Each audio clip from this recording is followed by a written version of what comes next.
L'échange que vous allez entendre est un entretien épistémique. Il s'agit d'une conversation asymétrique dans laquelle on s'intéresse à notre interlocuteur en lui posant des questions. Au travers de celle-ci, nous cherchons à comprendre les raisons qui motivent son avis. L'objectif principal de cette forme de conversation est de passer un moment agréable et mutuellement enrichissant. Darbelay, tu vas partir pour 15 minutes de discussion sereine et je dis aux personnes qui attendent dans le panel, là je vais faire monter un intervenant et ensuite je referai monter les gens à l'issue de l'entretien qui va se passer et je crois que c'est soit avec John, soit avec Galactique. Vas-y Galactique, vas-y. Ça marche. Y a pas de souci. Salut Darbelay, comment ça va? Ça va et toi Galactique, la forme? Ouais, ça va, tranquille. Comme un dimanche ensoleillé ici et pas trop chaud. Je sais pas chez toi. Si, chez moi il fait chaud, mais ça s'est un peu rafraîchi. Il y a eu un petit orage ce matin, du coup ça va. Ok, bon, bah c'est déjà pas mal. Je sais pas, t'es déjà venu sur sur le live entretien épistémique et monter un petit peu, voir Ouais, tu sais comment ça se passe? je passe souvent, je monte pas tout le temps, mais quand il y a des sujets qui m'intéressent, je monte. Ok, d'accord. Parce que donc, ouais, enfin voilà, juste pour explication, je te disais, ben non, pas tout de suite, parce que, en gros, le principe, c'est d'avoir une discussion en tête à tête, en gros, une discussion asymétrique, et du coup, tu vas m'exposer ton point de vue, et moi, je vais par des questions, simplement, je vais essayer de comprendre ton point de vue. Voilà, en gros résumé. Et du coup, justement, qu'est-ce que tu penses du sujet? Alors, je pense que tu as compris. Aujourd'hui, c'est un petit peu spécial. C'est un exercice un peu particulier, c'est-à-dire qu'en fait, on est dans ce monde, on n'a pas le choix, il faut couper un budget, il faut expliquer pourquoi. Bah déjà, faudrait. Alors, je sais que ça va pas être le sujet du live et on pourra embrayer sur le truc, mais moi, ma première réaction, Ouais. ça serait de savoir pourquoi tu m'imposes un faux dilemme. Pourquoi la solution, ça serait forcément d'oblitérer un budget? Pourquoi on peut pas, par exemple, grossir le budget de manière à ce que tout le monde puisse en bénéficier? Voilà. Spontanément, moi, ça serait ça, ma réaction. Ça serait de me poser cette question-là. Si j'aurais l'image, si je devais supprimer quelqu'un, c'est le monsieur qui prend les décisions. Mais parce que je pense que, et je terminerai sur mon point politique, je pense que globalement, il est là le problème. Il est de ceux qui décident actuellement dans notre société et qui veulent nous imposer des dilemmes qui n'existent pas. Bah, ok. Ok, je comprends tout à fait. Mais effectivement, à la limite, tu vois, on se place dans cette optique, finalement, qui est assez proche de la société, hein, comme tu dis, avec des dilemmes qu'on nous impose. Mais là, tu te retrouves en haut, et du coup, ben voilà, tu veux imposer un faux dilemme, et du coup, tu supprimer un budget, du coup, lequel, en fait, si tu vois, la question est un peu différente, voilà, c'est de comprendre, en fait, ce qui importe aux gens, en fait, sur les budgets. Tu vois, prends-le plus comme ça, plus que comme un faux dilemme. Alors moi, ça serait le chômage. Le chômage. Ouais. Ok.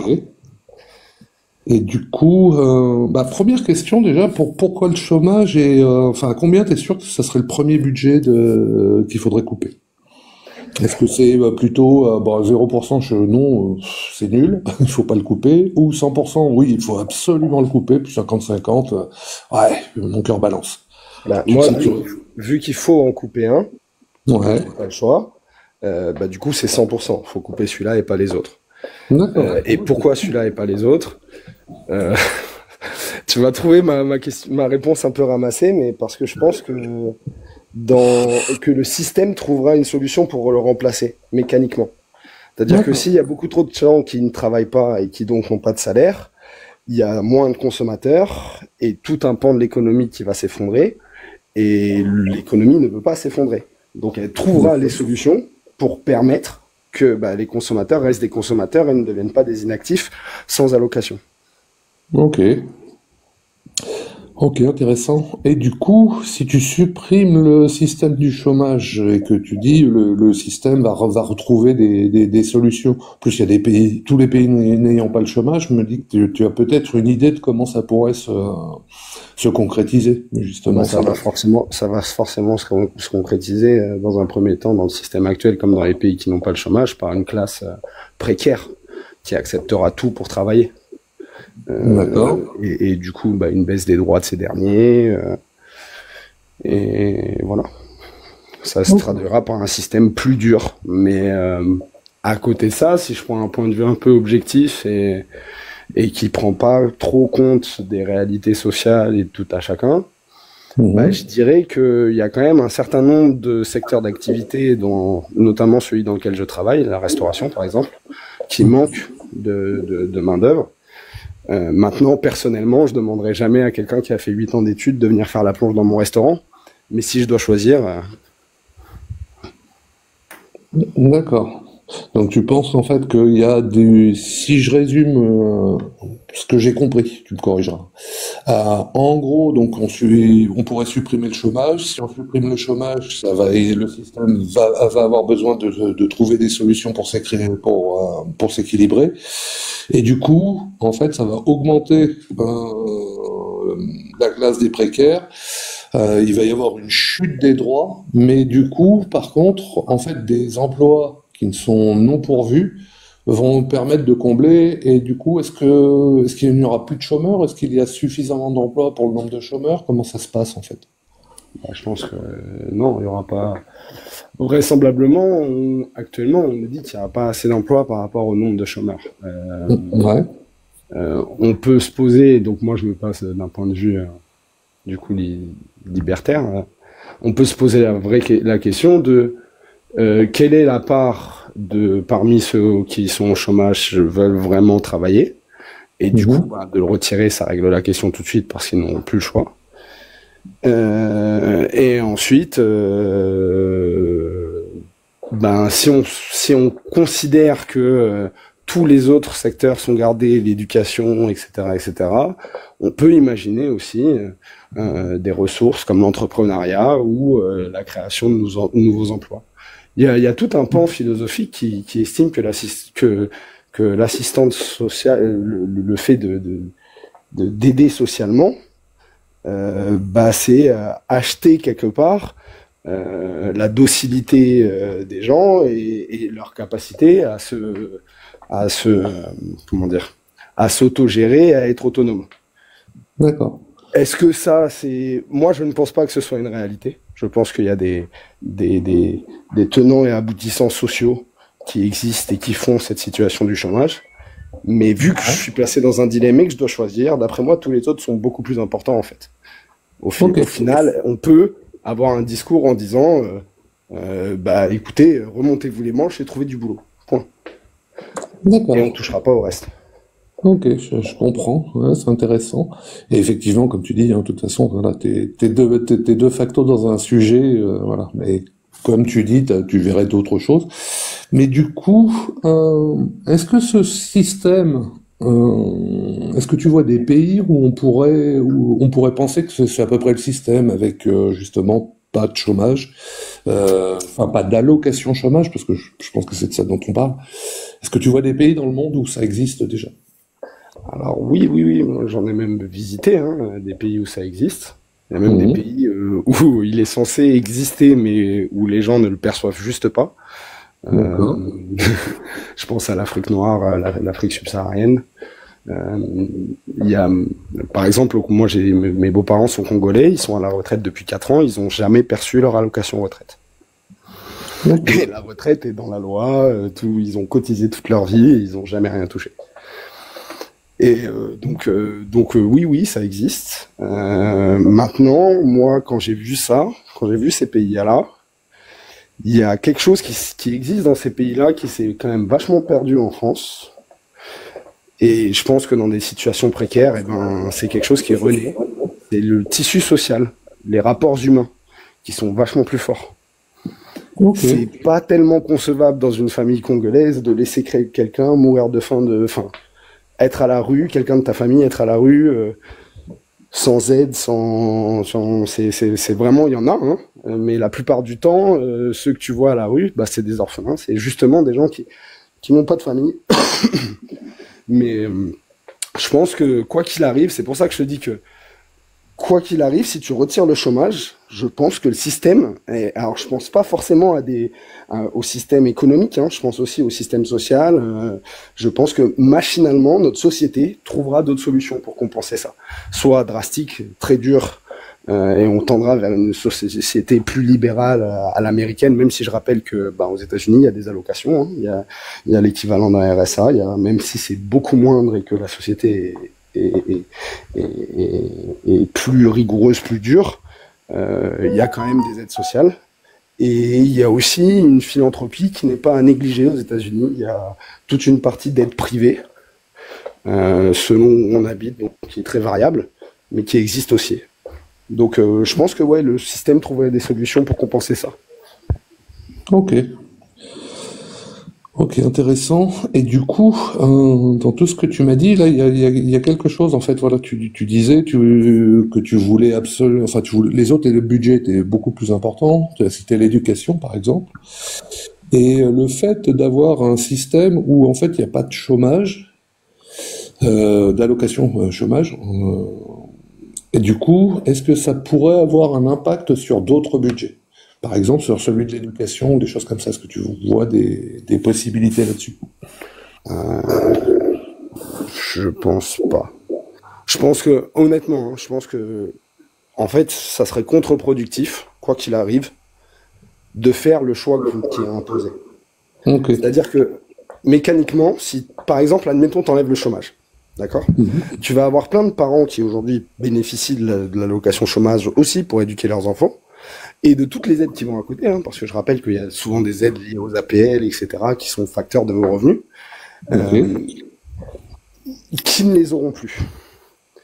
Et du coup, faudra compenser en payant plus d'éducation, parce que du coup, toute la part d'éducation que n'auront plus les enfants, parce que les parents pourront plus s'en occuper, ou en tout cas beaucoup moins bien, faudra la compenser.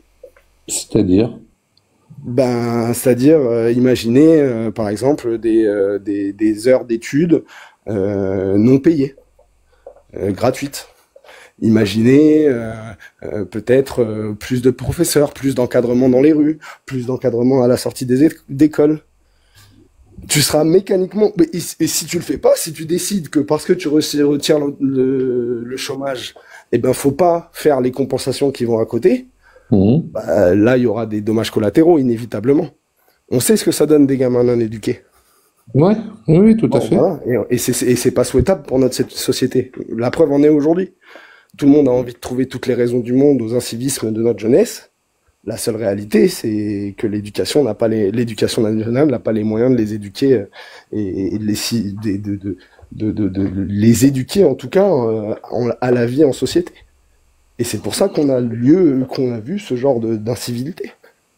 D'accord. Mais du coup, il y a alors attends, comment le formaliser? Il y a quelque chose que j'ai eu du mal à comprendre, en fait. Tu disais, oui, donc du coup, mécaniquement, il va falloir reporter sur plus d'éducation. Alors, il y avait deux points. À la limite, tu choisiras vers lequel tu préfères évoluer. Du coup, il y avait deux choses. Donc, tu disais, finalement, plus d'heures d'études, plus de personnel pour surveiller, d'un tas de choses. Et du coup, est-ce que ça pourrait pas être quelque chose qui augmente le budget de l'éducation, où en tout cas il y a beaucoup plus de besoins. Et l'autre point aussi, c'était, tu citais l'Afrique. Est-ce que le fait qu'il n'y ait pas de chômage, est-ce que c'est quelque chose qui pousse vers l'éducation? Voilà. Donc je sais pas s'il y a un sujet que tu préfères là-dedans. Le premier, il est facile à répondre. Ouais, peut-être les deux alors. Hein. Le premier est facile à...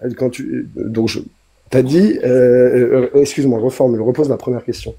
En gros, tu m'avais dit, du coup, comme il n'y a plus de chômage, les personnes, à la limite, si je l'ai bien compris, pourront moins s'occuper de leurs enfants, et du coup, même mécaniquement, il faudrait plus d'heures d'études, peut-être pour que, un petit peu, ce que j'ai compris, hein, c'était peut-être plus... augmenter le budget de l'éducation nationale. Et du coup, ça augmente le budget de l'éducation nationale. Ce qui, dans le dilemme actuel, qui est posé, du coup, en gros, quelque part, c'est peut-être reposté sur autre chose. C'était un peu ça, voilà la question. Je sais pas si j'ai été clair. Ouais, j'ai compris. Du coup, supprimer le budget de l'éducation nationale, du chômage, permettra de le redéposer, de le redéposer sur autre chose. C'est ça que tu me demandais?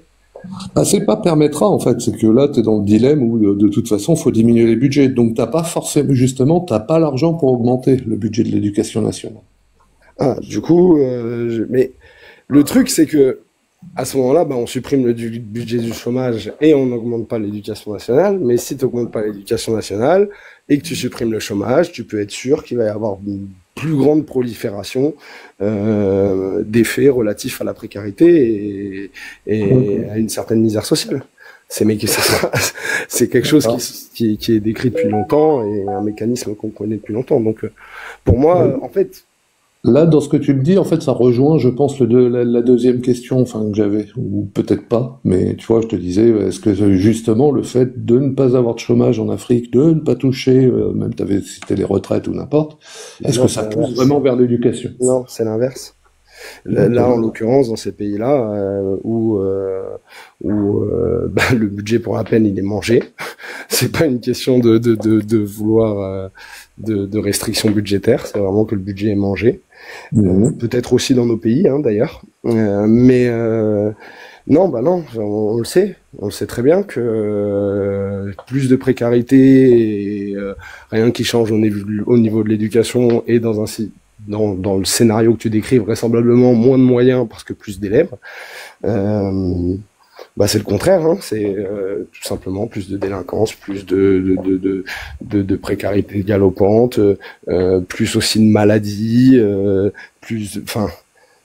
vraiment toucher à l'éducation. Pour moi, c'est la pire des choses. Et du coup, mécaniquement, si tu retires le moyen de certains parents, quelque part, tu retires même un peu du budget de l'éducation, surtout si tu le compenses pas par une éducation nationale forte. Et donc, tu auras des phénomènes sociaux grandissants, c'est tout. C'est sociologiquement presque avéré, quoi. Et si je résume un peu ce que tu viens de dire, c'est que finalement, si on supprime le budget du chômage, chômage, je vais dire, ça veut dire en fait que mécaniquement, on va toucher les autres secteurs, quoi qu'il en soit. Je pense que c'était voulu, ça vaut pour tous les sujets que tu choisis là. Ouais, c'est possible, mais justement, c'est pour ça, en fait, je voudrais revenir un petit peu sur l'échelle que je t'avais posée au début, où tu étais sûr à 100% que c'était le seul qu'il fallait bouger. Est-ce que du coup, voyant ça, est-ce que tu te dis, peut-être qu'il y a d'autres secteurs qui pourraient évoluer? En fait, voilà, ma question, c'est est-ce que tu es toujours à 100% ou est-ce que tu te dis, tiens, est-ce que tu l'aurais baissé un peu et pour une raison? Et puis après, on va arrêter là parce que on a déjà dépassé les 15 minutes. À la limite, ouais, peut-être que j'aurais hésité avec les retraites. Mais vu qu'il faut, moi, c'est ce que je t'avais répondu au 100%. Vu qu'il faut en choisir un, c'est forcément 100%. Mais du coup, après notre débat, j'hésite avec les retraites. Du coup. Ok, d'accord. Écoute, je te remercie. C'était intéressant. Je pense que ça aurait mérité plus, comme tout le temps, quoi. Mais bon. Je vais en profiter, voilà. Je vais reposter le Discord si les gens veulent pousser un sujet ou n'importe où on n'a pas la limite des 15 minutes, ça peut être intéressant. Et par contre, du coup, tu connais, je vais demander à mes collègues s'ils ont des questions à emporter, donc à pas répondre tout de suite, hein, c'est juste pour réfléchir plus tard, en fait, dessus. Je n'ai pas de questions à porter, mais effectivement, Galactique, tu fais bien de le répéter. Pour ceux qui veulent continuer à avoir des discussions comme ça, vous pouvez rejoindre le Discord d'Opinion sur rue, OSR, Galactique va le mettre dans le chat, et vous pouvez demander à continuer une discussion sur le thème que vous souhaitez, ou reprendre ce thème-là. Voilà. Ouais, ou d'autres termes, enfin voilà, quoi. Clairette... Pas de questions pour moi, c'est bon. John, Progix. Pas de questions pour moi non plus. Ok. Alors. Moi non plus. Bonsoir tout le monde. J'en profite pour vous dire bonjour, vu que je suis arrivé tardivement. Oui. On attend ton mot d'excuse. Hein. Sinon, on risque de te supprimer, de faire une coupe. Ce sera signé dans la boîte demain matin. Il était coincé à France Travail. Ah, oui, alors, du coup, je comprends mieux.